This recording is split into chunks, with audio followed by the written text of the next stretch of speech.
For years, I believed that if I could just think better thoughts about myself, something would finally shift.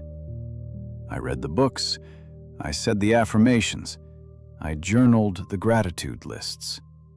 And still, underneath all of it, the same quiet voice. Not enough. Not quite there yet. Almost, but not. Ryan is 26 years old.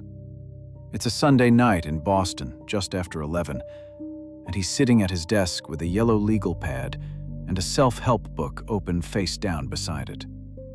The book promised to help him build confidence. He's read it twice.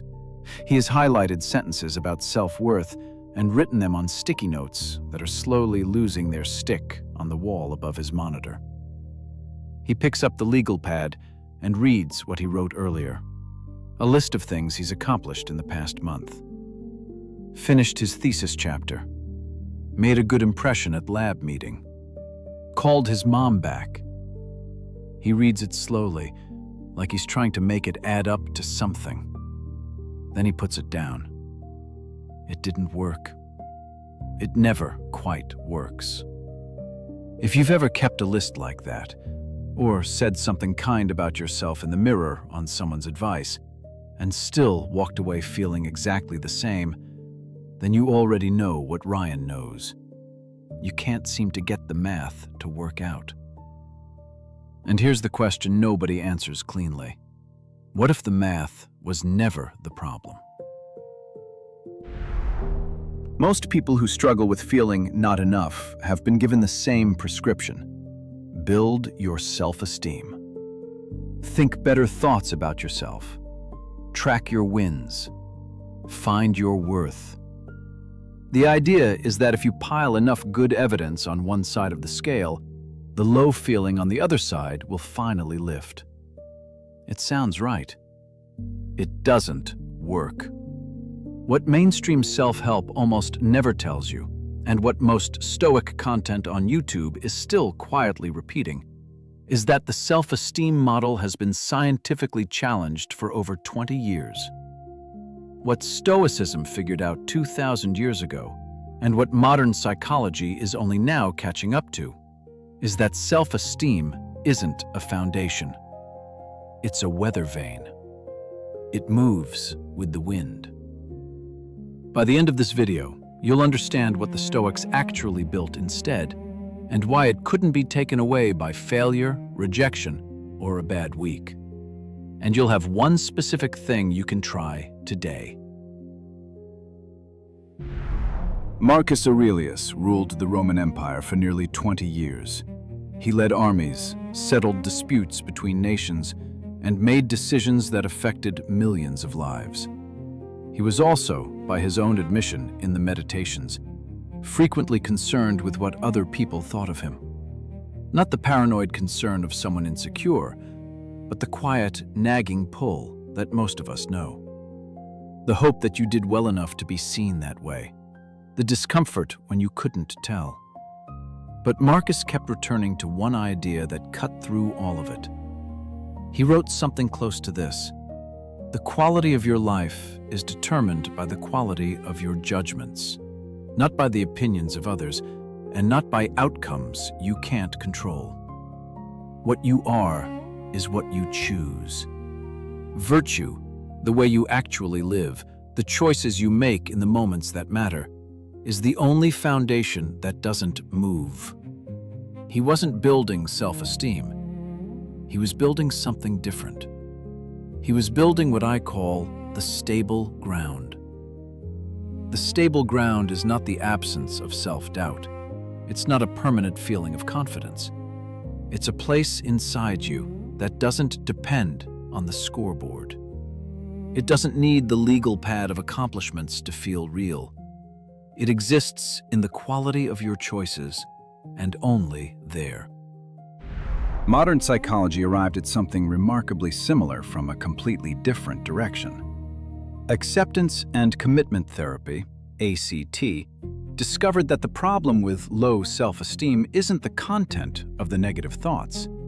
It's the relationship you have with them.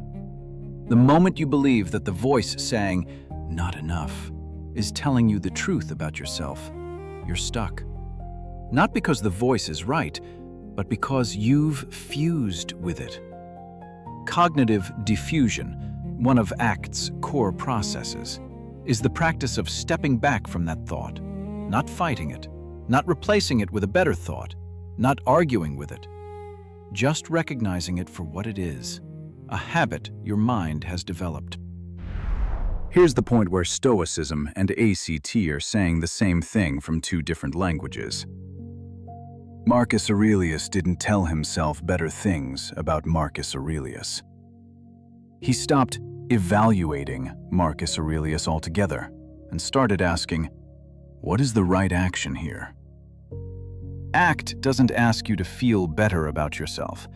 It asks you to notice the thought, let it pass through, and then choose your next action based on what you actually value.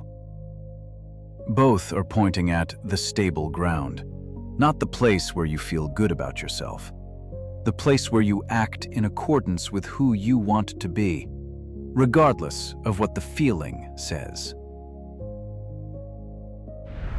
Here's the one thing you can try today, and it takes less than 2 minutes. At some point in your day, you're going to catch yourself running the internal calculation. Did I do enough? Did that go well? Does this count? That's the weather vane turning. When you notice it, stop. Don't answer the question. Instead, ask a different one. Did I act like the person I want to be today, even in one small way? That's the stable ground question. Not how did I perform, but how did I choose? Ryan doesn't have a breakthrough that Sunday night. He doesn't burn the legal pad.